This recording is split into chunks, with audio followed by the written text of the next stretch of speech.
Estamos de fiesta con Jesús, al cielo queremos ir y todos reunidos en la mesa, es Cristo el que va a servir. Buenos días, buenas tardes, buenas noches, depende de cuando ustedes me estén viendo, pero qué bueno que nos estamos nuevamente reuniendo en la escuela bíblica del día de hoy. Hoy vamos a estar en la segunda y última parte del Evangelio de Marcos.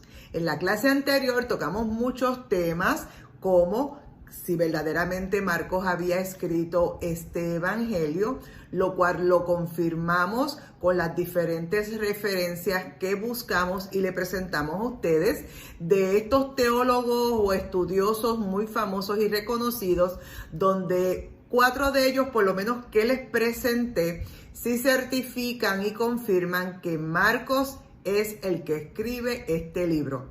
A pesar de que en ningún sitio se escribe, como se mencionó, la autoría de Marcos, pero estas personas le pusieron el sello y dicen, fue Marcos el que lo escribió. También hablamos de quién era Marcos y cuando Marcos comenzó como ayudante de Bernabé, que era su tío, y estaba también con Pablo. Él comenzó en el primer viaje misionero que realizó con Pablo y Bernabé. Hubo una situación y una controversia en la cual ellos se separan y Bernabé se va con Marcos para otro lugar y Pablo se queda con Silas en su segundo viaje misionero. Y vamos a ver de aquí en adelante qué aconteció después de ese suceso que podríamos decir que fue lamentable, pero vimos y entendimos que como Dios está en control de todo, cuando surgió esa situación, ahí es cuando Pedro aparece, como quien dice, en la vida de Marcos y lo coge para sí y comienza a restaurarlo en una situación precaria que él había comenzado en este ministerio y lo restaura como a él lo restauraron luego de haber rechazado y haber negado a Jesús como su amigo y como su Salvador. Pero qué bueno vimos y detallamos que qué bueno es restaurar y dar segundas oportunidades a aquellas personas que por alguna situación durante su caminar en el Evangelio pueden caer, tropezar, resbalar, pero que es importante que hayan personas como Pedro en este caso, que le dio la mano, no lo dejó solo, siguió con su tío Bernabé y lo restauró. Y vamos a ver en el resto de la clase que vamos a tener hoy, vamos a ver qué resultó de esa restauración. Como siempre les digo, tengan a mano su bolígrafo y su libreta para que hagan las anotaciones correspondientes. Y quiero decirte que hay que orar. Yo comencé a hablar porque me emocioné en esta otra segunda parte, pero como quiera hay que orar para decirle al Espíritu Santo que se mantenga en control, que me controle a mí, que hable lo que tenga que hablar y más importante, que le diga a ustedes, le ponga a ustedes y en su corazón qué es lo que tienen que aprender en la clase de hoy. Así que te pido que me ayudes a orar. Amén. Padre Santo y Padre bueno, Padre de infinita misericordia, ante tu presencia estamos en el nombre poderoso de Jesús. Te damos gracias, Señor, porque me permites llegar hasta todas esas personas que me están oyendo a dar la segunda parte de esta clase del libro del Evangelio de Marcos. Úsame como tu instrumento y que cada palabra, cada cosa que salga por mi boca, mi Dios, sea para bendición, para enseñanza y para restauración de todo aquel que me oiga. Y como siempre te digo, toda la gloria y toda la honra es exclusivamente tuya. En el nombre de Jesús, amén, amén. Y vamos a dar comienzo inmediatamente a la clase. Como les dije, hubo una situación con Pablo y con Marcos, que Bernabé, su tío, se lo llevó y los regresó a Chipre para continuar con Marcos el viaje que él estaba haciendo en Chipre. Y entonces Pablo se fue con Silas a seguir su segundo viaje misionero, que no lo vamos a tocar aquí. Simplemente lo estoy mencionando para que ustedes vean. Pero qué bueno es el Señor, que después que Pedro restaura a Marcos, le da esta oportunidad, vamos a ver lo que continúa. Y dice, se está registrado de que Marcos llegó a ser una persona íntima con nuestro apóstol Pablo, aleluya. Vemos que en las referencias que vamos a tocar ahora, en el libro de Colosenses 4:10, Colosenses 4:10. Aquí nos demuestra que Marcos y Pablo nuevamente se unieron para continuar su tarea ministerial. Y en Colosenses 4:10 dice: Aristarco, mi compañero de prisiones, os saluda. Y Marcos, el sobrino de Bernabé, acerca del cual habéis recibido mandamientos, si fuera a vosotros, recibidle. Aquí vemos que Pablo, estando en prisión, escribe a este grupo de Colosas, de los colosenses en Colosas, y le indican que si Marcos llega allí, que lo reciban y lo traten bien como si fuera él. Esto está demostrando que Pablo ya en este momento había realizado las paces, había nuevamente a pensar y a acordar que Marcos era un buen candidato para seguir el ministerio. Y esta carta que él envía al pueblo de Colosas demuestra este hecho. También vamos a ver que podemos decir que Marcos llegó a ser un colaborador íntimo del apóstol Pablo porque él lo está recomendando. Pablo no hubiera recomendado a Marcos si no hubiera considerado y pensado que Marcos tenía la capacidad, que tenía los créditos, por decir créditos, que tenía el lavar de él para poder llevar a su mensaje y continuar aún sin él estar presente, que pudieran recibirlo y ayudarlo. Esto nos demuestra que Marcos nuevamente adquirió la confianza con Pablo. Tanto es así que él lo considera preciado y un buen colaborador. Qué buenos son las restauraciones y las relaciones entre los hermanos, principalmente si son hermanos en Cristo. Continuamos. Ahora vemos a Pablo que está pidiendo a estos creyentes de Colosas que lo reciban como un obrero del Señor. Es un obrero del Señor, es alguien que tiene peso, que está respaldado y que tiene los quilates y las credenciales para ser obrero del Señor.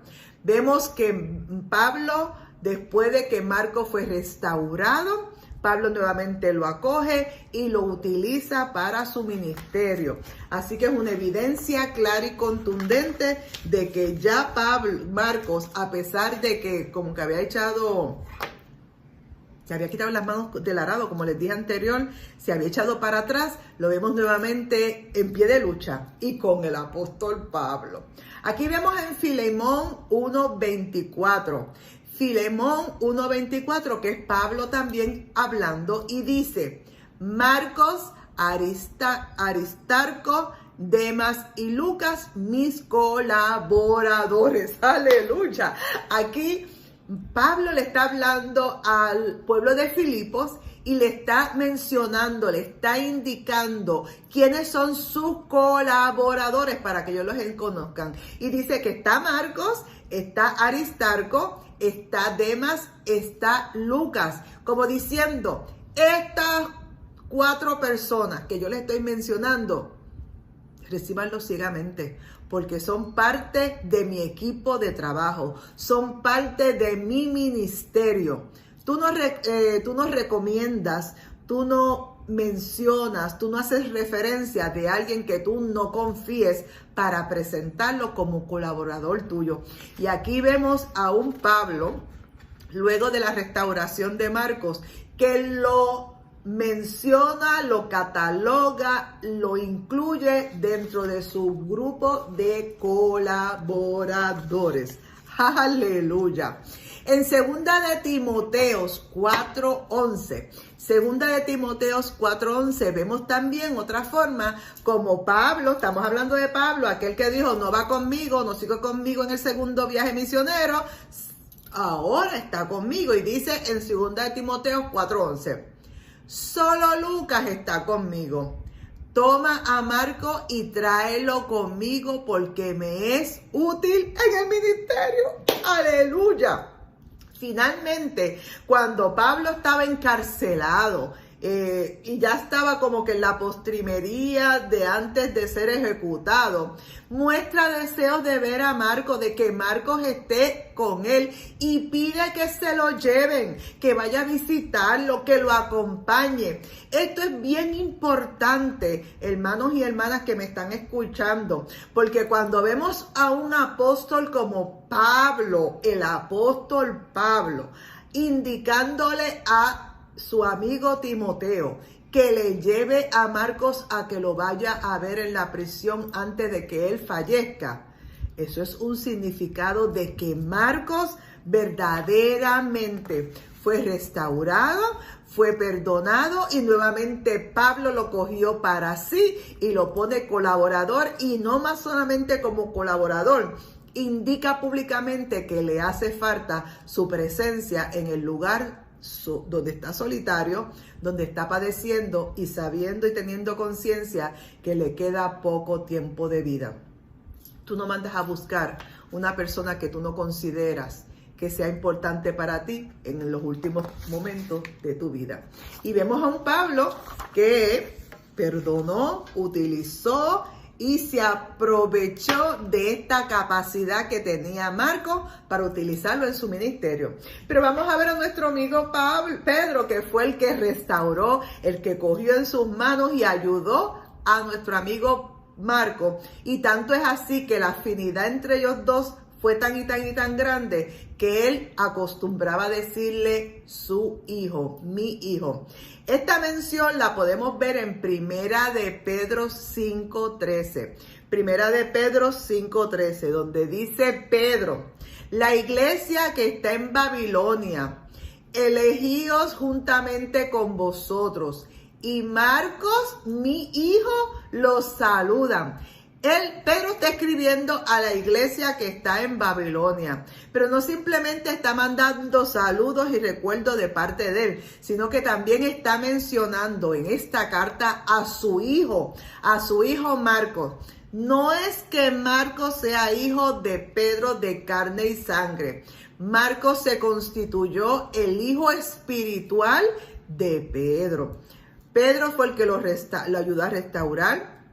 Pedro lo utilizó para enseñarle todo el conocimiento que él tenía. Pedro lo usó para indicarle toda su experiencia con Jesús y su vivencia. Y estoy seguro que en momentos solitarios de ellos dos, Pedro le tiene que haber contado, tal vez con lágrimas y con vergüenza por poderlo decir, porque ya Pedro en este momento es Pedro, pero tiene que haberle dicho a Marcos, mira Marcos, en un momento dado yo también quité las manos del arado, y no simplemente del arado, negué a mi Señor, negué a mi amigo, negué a mi pana, no una vez ni dos veces, lo negué 3 veces, pero gloria le damos al Señor, que así como yo te estoy restaurando a ti y te estoy dando una segunda oportunidad, Jesús me la dio a mí. Así que por eso hay que dar segundas, terceras, cuartas, quintas oportunidades a aquel que el Señor ha separado para su ministerio. Vemos que aquí Marcos es un acompañante de Pedro y según como lo está presentando, lo presenta como un hombre de confianza de él. Vamos a juzgar que él se refiere a mi hijo Marcos por un trato íntimo y especial que ellos dos tenían. Pedro como padre y Marcos como un hijo espiritual del apóstol Pedro. No estamos hablando de cualquiera de los apóstoles, estamos hablando del apóstol Pedro. El apóstol que en todo momento estuvo con Jesús, el apóstol el cual casi era el líder de todos los apóstoles. Así que vemos este líder que supo funcionar y trabajar correctamente. Tal vez podemos pensar que Marcos llegó a conocer al Señor Jesús, no lo sabemos a ciencia cierta, pero sí lo conoció por medio del testimonio que Pedro le dio. Porque recuérdense que en aquellos días la iglesia se reunía en la casa de la mamá de Marcos. Así que entre los comentarios que tal vez ellos tuvieron en algunos momentos y esos cuentos, esas experiencias, esas vivencias, Pedro se las transmitió a Marcos sin haber Marcos físicamente haber visto a Jesús y sin haber andado con él, porque como les dije anteriormente, Marcos no fue uno de los apóstoles. Tal vez, diríamos tal vez, pero yo entiendo que fue así. Pedro fue el instrumento que Dios utilizó para el propósito de restaurar a Marcos y traerlo nuevamente al camino que Dios quería para con él, que era poner las manos en el arado y seguir predicándole a diestra y a siniestra a todo el mundo de Jesucristo. No sería difícil imaginar esto, ya que Pedro también había tenido esa experiencia de aprender el significado y lo importante de restaurar a las personas, porque él había negado al Señor, como les había indicado. Nadie mejor que Pedro podía entender la situación de Marcos y nadie mejor que Pedro para enseñarle a Marcos a ser restaurado. Continuamos. Pero quizás el apóstol Pedro tenía otra intención con mencionar a Marcos como su hijo. Tal como dicen los escritores del segundo siglo, Marcos había escrito su evangelio bajo las indicaciones que Pedro le había dado. Todos los cuentos, los relatos, las historias, las vivencias de Pedro, él se las había transmitido a Marcos. Y esas referencias, esas vivencias, es como tú se las cuentas a alguien bien íntimo, como a un hijo. Y esa es la manera como el apóstol estaría dando la aprobación a Marcos de que tú eres, Marcos, capaz y yo te doy el respaldo para que tú puedas escribir el evangelio mío. Se suponía, viéndolo así, que Pedro hubiera escrito un evangelio, no una carta como aparece después al final del Nuevo Testamento. Pedro tenía la capacidad, tenía la calidad, el calibre para haber escrito uno de los evangelios, pero no, le permitió a Marcos, a un joven que estaba siendo restaurado, la oportunidad de que escribe mis vivencias, escribe mi situación, escribe y tú vas a escribir el evangelio que yo no escribí. Gloria le damos al Señor, que hayan hombres poderosos, que no se sienten menos el permitir que otro tome casi como quien dice su lugar y su posición. En cualquier caso, Pedro y Marcos compartían las vivencias más importantes en cuanto a la relación que Pedro tuvo con Jesús. Y esa unión y ese compañerismo fue el que provocó que Marcos pudiera escribir este maravilloso libro de 16 capítulos. Como ya hemos visto, ambos habían fracasado en un momento dado al comienzo de sus ministerios, pero también hemos visto hasta este momento que ambos se unieron en poder tener segundas oportunidades para hacer lo que Dios les había mandado a realizar. Vemos también que la influencia de Pedro se percibe en todo el evangelio de Marcos, del principio hasta el final. Vemos la influencia de Pedro y así corrobora la afirmación de aquellos primeros escritores que investigaron y analizaron todo este evangelio de Marcos. Escribió de las muchas veces que había escuchado de Pedro sus cuentos y sus vivencias. Y podríamos decir que el libro de Marcos es los ojos de Pedro, lo que él vio a través de los ojos de Pedro, y Marcos es el que lo está escribiendo. En estos episodios que vamos a estar tocando, algunos episodios del libro de Pedro, que están narrados en el libro de Marcos, Pedro ha estado presente en cada uno de esos 16 capítulos. Vemos, a excepción de algunos paréntesis que hay en el libro, donde como que no se registra nada, y es en el momento donde todo el mundo huyó, cuando Jesús se quedó solo, porque habían sido enviados a predicar, y no hay nada registrado de esos acontecimientos de qué estaba haciendo Jesús mientras los apóstoles estaban predicando. En ese punto del evangelio se detiene y cuenta la historia de la muerte de Juan el Bautista. Y eso vas a poderlo leer en Marcos 6, Marcos 6, versículos 14 al 29. En esta parte es donde vemos que Marcos lo que escribe es la historia de ese acontecimiento trágico y lamentable de la muerte de Juan el Bautista. Pero también hay unos acontecimientos muy importantes que Marcos registra en su evangelio, y uno de ellos es la vivencia que tuvo Pedro junto al mar de Galilea en el lugar de trabajo de él, y eso Marcos lo escribió en la Marcos 1:16. Es como si estuviera redactando lo que Pedro pasó junto al mar de Galilea, como si él hubiera estado allí, pero fue un cuento, una reflexión, una enseñanza que Pedro le da. Otra reflexión que Marcos registra en su libro es lo que se registra en Marcos 1:21. Marcos 1:21, que es en la sinagoga en Capernaum, la ciudad donde vivía Pedro. Y Marcos lo registra. También, imagínense la familiaridad que Pedro tenía con Marcos, que le da la oportunidad a Marcos que hable con relación a la casa de Pedro, qué estaba aconteciendo en la casa de Pedro. Y usted va a poder leer al respecto en Marcos 1:29, Marcos 1:29, en Marcos 2:1, Marcos 2:1 y en Marcos 9:33, Marcos 9:33. Aquí podemos ver que había tanta familiaridad con Pedro y Marcos, que estos acontecimientos de su casa, tú llevas a tu casa a toda persona, él los puede hablar y los puede registrar. Y también vemos en Marcos 1:30,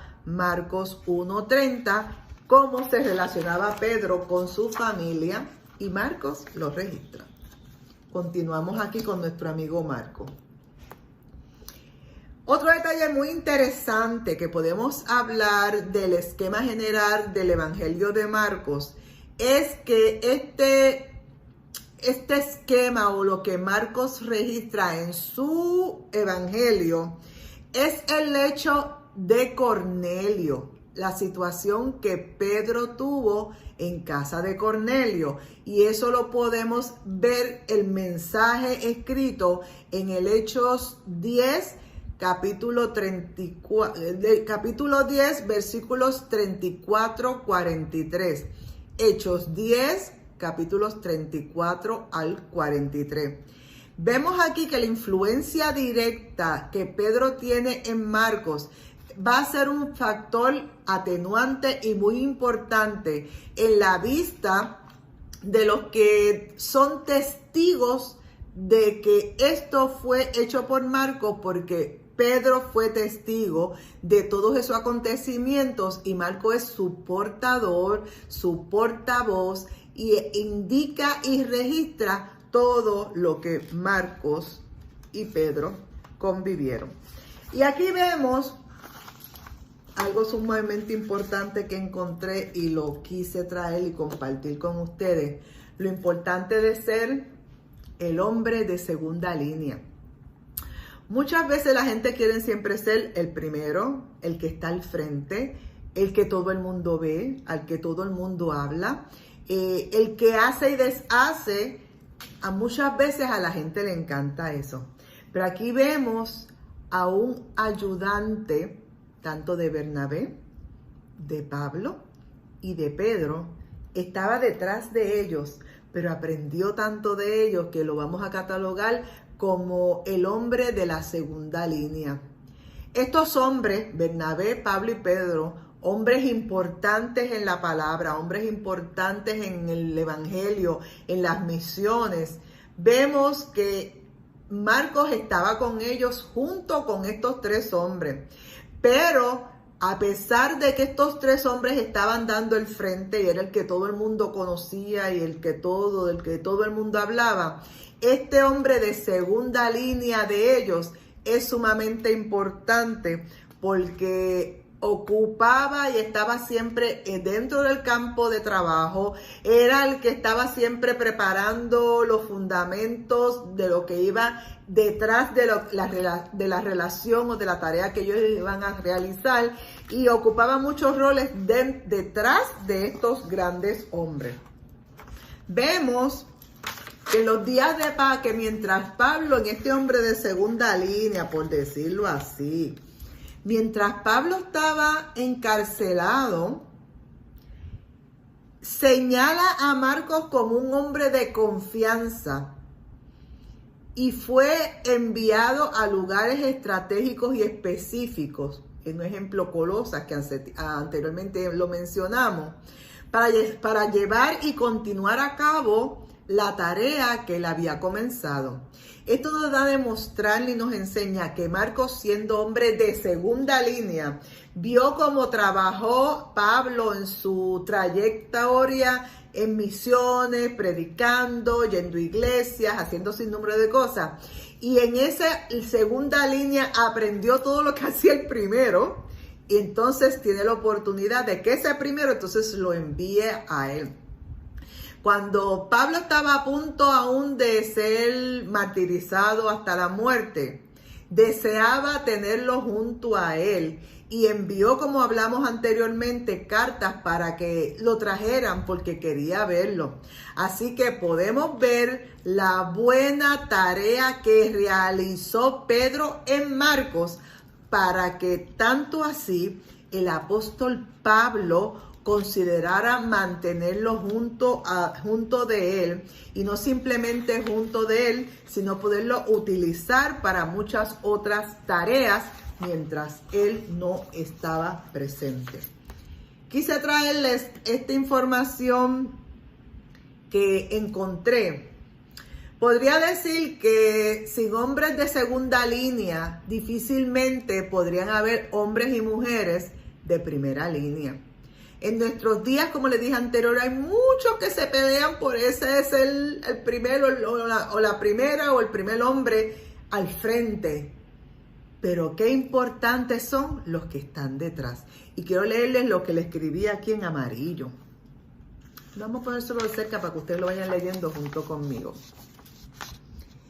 Esos hombres de segunda línea, sin ellos, sin su ayuda, sin su trabajo silencioso, sin su disposición de trabajo, sin su entrega abnegada y muchas veces ni siquiera reconocidos, estos hombres y mujeres de segunda línea estos hombres y mujeres que figuran en la primera línea, en su mayoría no hubieran podido conseguir ni hacer nada sin esos hombres y mujeres de segunda línea que fueron los que estaban ahí respaldando y ayudándoles.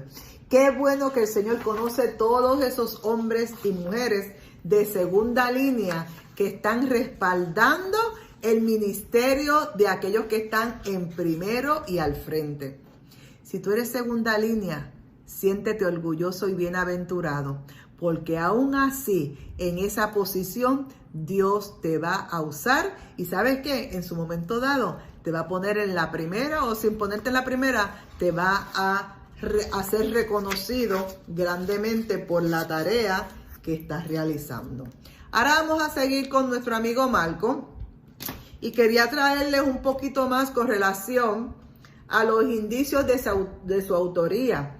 Porque estoy segura que a pesar de la primera clase que yo les expliqué, que fue confirmado, que fue señalado, que fue avalado y aprobado por unos grandes estudiosos como Tertuliano, París, o sea, diferentes hombres famosos, vemos que aunque se trate o no de Marcos, es bien importante que el mensaje que él estaba llevando era a paganos cristianos que no eran judo-cristianos.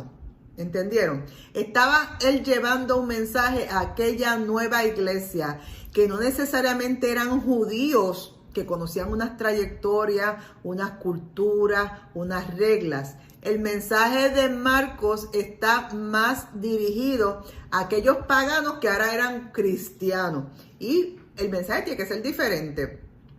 Vemos que cada vez que se empleaba un refrán o un término en hebreo o en arameo, Marcos inmediatamente lo traducía al griego porque era el idioma que utilizaban o conocían las personas a las cuales él le estaba dirigiendo el plan de salvación.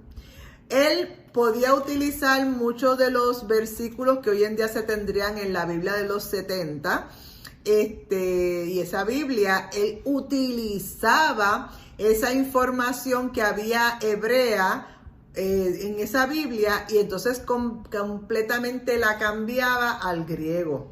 Podemos notar, como les dije anteriormente, que en alguna de las lagunas que tenía nuestro amigo Marcos era el poco conocimiento que él tenía en las regiones palestinas, y eso tal vez provocaba en aquellos que tenían conocimiento de esas regiones un pensar de que tal vez este no conoce mucho o no sabe mucho o no sabe nada, como decían algunas personas, pero sí, era el hombre que había sido seleccionado, Pedro, para que escribiera este evangelio. Continuamos aquí. Si vamos a aceptar esta hipótesis, que fue un texto redactado en una fecha bien temprana, y que si se da por hecho de que el autor es Marcos, posiblemente el autor pudo haber escrito un protoevangelio, o sea, como que un principio de un evangelio a principios de los años 40, en el idioma arameo, destinado principalmente a la comunidad palestina. Pero después Marcos conoce un nuevo público, unos nuevos creyentes que no tienen conocimiento o conocen poco los personajes de aquella época que podrían ser tal vez importantes. Ejemplos de los hijos de Simeón de Cirene, y al no tener ese conocimiento tampoco tenían mucho conocimiento de algunos acontecimientos de la muerte de Jesús. Por ejemplo, estas personas no tenían ningún tipo de conocimiento de las revueltas que hubieron provocadas por grupos insurgentes antes de la muerte de Jesús. Entre ellos, ustedes saben que nuestro amigo Barrabás era uno de los líderes de los insurgentes de estas revueltas. En este tiempo le podríamos decir que eran los macheteros, no no de forma despectiva, pero en la forma de que hay un grupo que no está de acuerdo con lo que se está sucediendo en el ambiente político, social, económico de su país, y forman estas revueltas o estas protestas, a veces de forma brusca y no necesariamente en forma pasiva. Y en aquellos tiempos también surgía, y en alguna de esas revueltas estuvo nuestro amigo Barrabás, que como ustedes saben, en el momento que deciden o buscan quién va a sustituir posiblemente a Jesús, el pueblo selecciona a Barrabás, que había sido un revoltoso de aquel tiempo, hasta un asesino de aquel tiempo, y el pueblo le dice a Pilato: nosotros no queremos que saquen a Jesús, queremos que pongan a Barrabás libre. Así que vamos a ver a un Marcos que a partir de que comenzó a estar en un viaje con Pablo y Bernabé, en ese primer viaje misionero en el año 46 más o menos, pudo haber traducido entonces al griego esa primera versión que hizo en hebreo, y le añadió algunas otras explicaciones sobre las costumbres judaicas para que esta nueva generación, este nuevo pueblo que estaba conociendo y estaba siendo ministrado y evangelizado en base a Jesús, pudieran tener una poca de familiaridad con lo que era la vivencia y la vida de Jesús antes de morir. Por eso es que no habla mucho como lo hacen los demás evangelios, pero vemos aquí esta figura la encontré y la quise traer para ustedes. Ustedes saben que yo todo lo que me gusta para ustedes, yo se lo pongo aquí en las clases, porque no lo quiero para mí solo, me gusta compartir. Y esta imagen que conseguí, dice, es el Evangelio de Marcos, un testimonio temprano del apóstol Pedro. Aquí vemos como que Pedro enseñándole a Marcos, Pedro enseñándole a Marcos, que es el que está detrás, el que está segundo, y Pedro le está explicando y le está enseñando, le está recordando, le está conmemorando su vivencia con Jesús. Y Marcos en segunda posición detrás de él, aprendiendo. Aleluya. Ahora vamos a estar tocando en la clase los destinarios de este evangelio. ¿A quién primeramente o principalmente fue dirigido este evangelio? Se entiende y se explica y se considera que el libro de Marcos fue escrito para una comunidad cristiana helenista, que lo que hablan es griego, y esa comunidad helenista está radicada en algún lugar del Imperio Romano. Y en el Imperio Romano, donde ellos conquistaban, la gente tenía que comenzar a hablar en griego. Por eso es que vemos que el libro original de Marcos se traduce de la Biblia del 70 y se traduce al griego. Los destinarios de este evangelio desconocían las tradiciones judaicas porque no vivieron en esa área. Así que podemos ver que muchos de los pasajes que Marcos incluye en su evangelio hacen referencia a las culturas judaicas. Y usted va a poder leer al respecto en Marcos 7, versículos 1 al 4. Marcos 7, versículos 1 al 4. También tenemos en Marcos 14, versículo 12. Marcos 14, versículo 12. Y Marcos 15, versículo 42. Marcos 15, versículos 42. En estos versículos, Marcos le hace como referencias, cuentos o indicaciones de tradiciones judaicas o judías para que ellos tuvieran conocimiento del mismo. Tanto es así que probablemente muchas de las palabras que los judíos los judíos utilizaban, Marcos las traduce en griego. Y una de ellas es Talita Kumin. ¿Se acuerda? Talita Kumin. Él la tradujo en esta forma en griego. Ustedes pueden leerlo en Marcos 5:41, cuando él hace referencia de Talita Kumin. Originalmente él lo escribió en griego. También la maravillosa palabra abra, donde Marcos la registra en Marcos 14:36. Marcos 14:36. Y el hebreo también se traduce como Kobak. Míralo aquí, Kobak, que es Corbán, y lo vas a poder leer en Marcos 7:11. Marcos 7:11. No quiero que piensen que Marcos cambió el idioma, sino que estas palabras claves para los judíos, Marcos las cambia en griego para poderlas registrar y que los oyentes que son helenistas, que están en las regiones conquistadas por los romanos, por todos aquellos lugares que él comenzó a viajar con Pablo y con Bernabé, estas personas son con otro lenguaje, otro conocimiento, y él pues le traduce para que ellos entiendan mejor. Es como cuando Pablo decía, con los romanos soy romano, con los griegos soy griego, pues Marco dijo, pues con esta gente soy como hablan ellos. ¿Entienden? Entendieron, ¿verdad? En el contenido del Evangelio de Marcos, vemos el relato que Pedro le da a Marco de la historia de Jesús en Nazaret, desde su bautismo hasta su resurrección. Y eso es lo que se redacta en el libro de Marcos. A diferencia de los otros dos libros sinópticos, que son Mateos y Lucas, en el libro de Marcos no contiene ningún tipo de narración de la vida de Jesús antes del comienzo de su predicación. O sea, antes de que Jesús comenzara a predicar, no hay nada registrado en Marcos. En cambio, en Lucas y en Mateo sí te habla, como le dije, aún desde la genealogía, y habla de su vivencia antes de que comenzara su ministerio completo.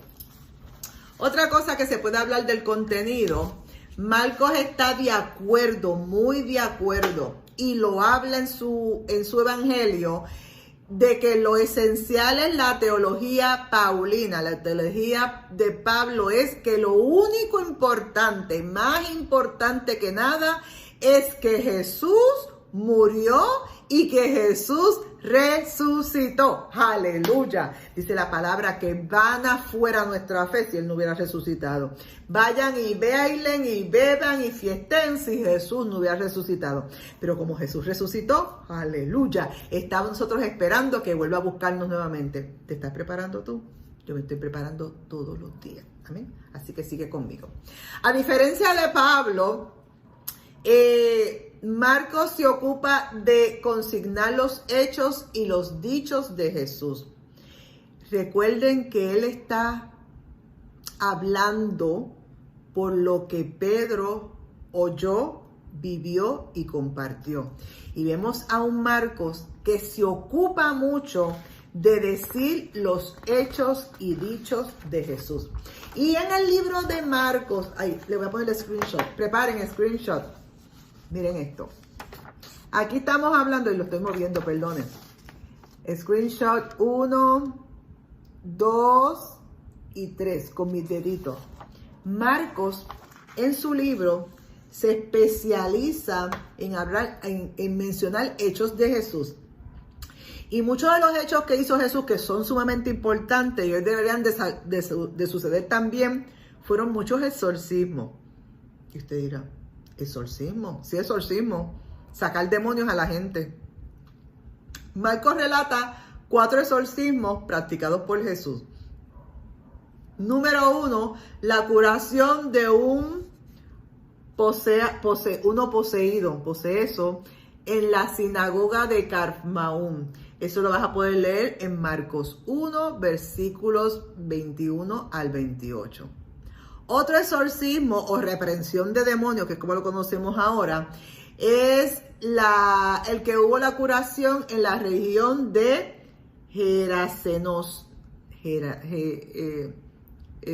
Gerasa. Eso es Marcos 5, versículos 1 al 20. Marcos 5, versículos 1 al 20. También otro exorcismo fue a la hija de la mujer cananea. Eso fue en Tiro y lo puedes leer en Marcos 7, versículos 24 al 30. Marcos 7, versículos 24 al 30. También tenemos la curación de un niño paralítico poseído por un espíritu inmundo, y lo vas a poder leer en Marcos 9, 14 al 29. Marcos 9, versículos 14 al 29. Estos exorcismos que les acabo de mencionar son también recogidos en el libro sinópticos de Mateos y de Lucas. El segundo y el cuarto, tanto Marcos y Lucas, tocan por lo menos de estos dos temas de exorcismo. El tercero solamente se toca en el libro de Mateo. Así que vemos aquí como Marcos sí toca todos y tanto en Mateo como Lucas toca algunos. Marcos hace como que un resumen completo de todos los exorcismos o reprensión de demonios. Vamos a hablar en español de Puerto Rico, reprensión de demonios. Pero también Marcos se dedicó y se ocupó no solamente de hablar de las reprensiones de demonios, también Marcos habla mucho de la acción de Jesús en curaciones. Y vamos a ver 8 de ellas, de las curaciones que hizo Jesús. La primera curación fue la curación de la suegra de Pedro, que vas a poderlo leer en Marcos 1 del 29 al 31. Marcos 1 del 29 al 31. Otra curación importante que Marcos registra es la curación de un leproso, que lo vas a poder leer en Marcos 1 del 40 al 45. Marcos 1, 40 al 45. Y otra también es la curación del paralítico de Cafarnaúm, que está registrado en Marcos 2 del 1 al 12. Marcos 2 del 1 al 12. Continuamos, se pegó el papel, continuamos con otras curaciones. Les iba a mencionar 8, pero vamos para la próxima, que es la cuarta curación de las que hizo Jesús y Marcos registra. La curación del hombre de la mano seca, ¿se acuerdan? Ay, poderoso. Uy, santo, las cosas que Dios hacía, que Jesús hacía, y la gente al final no creyó, al final lo abandonó, pero lamentablemente tenía que ser así para que se cumpliese lo escrito en la Biblia. Pero continuemos acá con Marcos, porque yo me voy como para otro lado y no es eso. La curación del hombre de la mano seca. Y eso lo vas a poder leer en Marcos 3, versículos 1 al 6. Marcos 3, versículo 1 al 6. También la curación de hemorías en Marcos 5, versículos 25 al 34. Marcos 5, versículos 25 al 34. También la curación del sordomudo de la Decápolis en Marcos 7, 31 al 37. Marcos 7, 31 al 37. La séptima curación que Marcos registra es la curación del ciego de Betsaida, que la vas a poder leer en Marcos 8, 22 al 26. Marcos 8, 22 al 26. Y la octava curación que Marcos registra, ustedes saben que Jesús hizo muchas, pero él puso 8, es la curación del ciego de Jericó. Marcos 10, versículos 46 al 52. Marcos 10, del 46 al 52. Continuamos. De estas 8 curaciones que les estuve mencionando previamente, 6 de ellas son recogidas en los otros 2 evangelios sinópticos, que son Mateo y Lucas.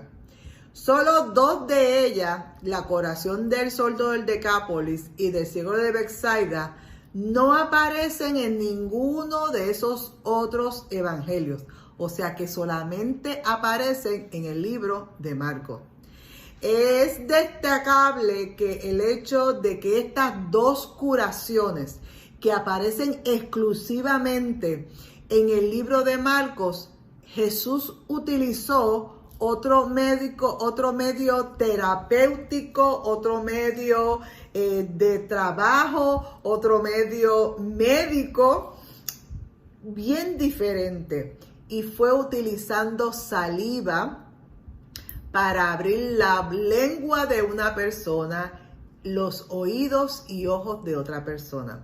Así que en estos 2 tipos de curaciones exclusivamente están registrados en el libro de Marcos, en los demás no. Y qué bueno y qué diferentes fueron, que fueron los 2 medios de curación diferentes por el método utilizado por Dios, por Jesús. Vamos a ver la estructura del libro de Marcos, ya casi como, no, creía que estaba terminando, no. La estructura del libro de Marcos, y vamos a ver que el libro de Marcos se compone de la siguiente estructura.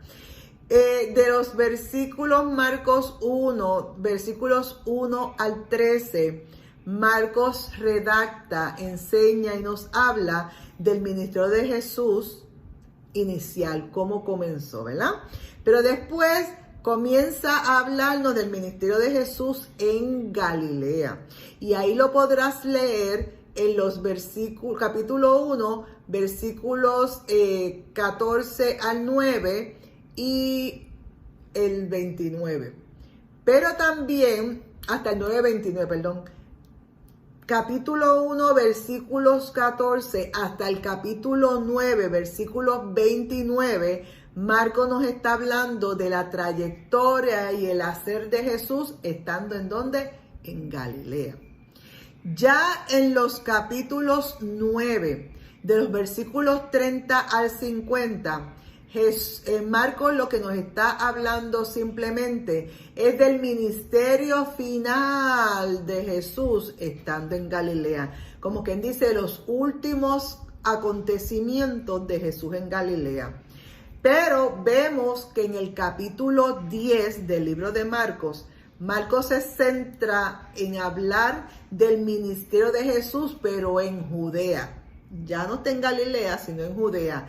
Y los últimos capítulos, que son el 14:1 al capítulo 16, versículo 8, Marcos exclusivamente se centra y lleva toda su atención y todo su escrito a la muerte y resurrección de Jesús. Recuerden que él no estuvo en ese momento, pero la información que le da Pedro es tan importante y tan detallada que Marcos habla y registra como si él hubiera estado allí. Seguimos. El final del libro de Marcos, que el final del libro de Marcos es su capítulo 16. Del capítulo 16, 9 en adelante, vemos cómo Marcos detalla y redacta las apariciones de Jesús a María Magdalena, luego a sus dos discípulos que iban caminando de Emaús. ¿Se acuerdan de esos que se fueron allá pensando ya aquí todo se terminó y se fueron y Jesús se les paró al lado y ellos como que no lo conocían hasta que se dieron cuenta? Ay, esa parte es bella. Después se les aparece a los 11 apóstoles que estaban reunidos, y también Marcos redacta y detalla muy conciso la resurrección o la ascensión de Jesús.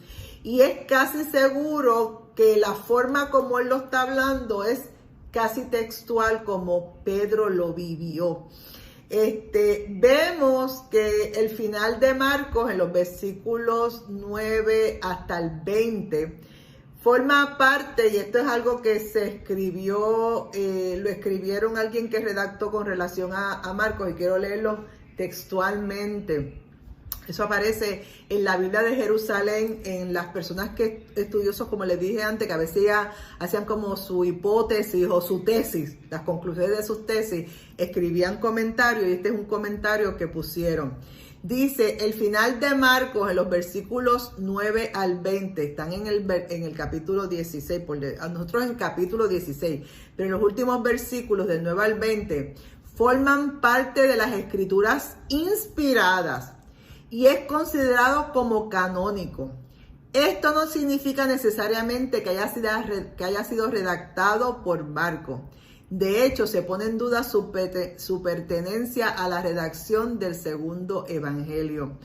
Pero lo importante de lo que ellos aquí están aplicando en estas personas que escribieron la Biblia de Jerusalén es que lo que está escrito ahí en el libro de Marcos fue escritura inspirada por el primer autor, que les dije en la clase anterior quién era, el Espíritu Santo de Dios. Así que eso es lo que comprueba y certifica que el canon lo aprueba, porque ellos señalan y certifican que es una escritura inspirada. De hecho, los versículos 9 al 20 no aparecen en ninguno de los manuscritos conservados más antiguos. Y se ha comprobado que el estilo es muy diferente al resto de lo que se había escrito en el Evangelio. Orígenes, ¿se acuerdan de nuestro amigo Orígenes? En el siglo III, cuando cita los relatos de la resurrección, se refiere a los otros 3 libros canónicos, pero no a lo que está escrito a Marcos, porque indica y señala que lo que está escrito como que no es de la misma forma que se comenzó al principio.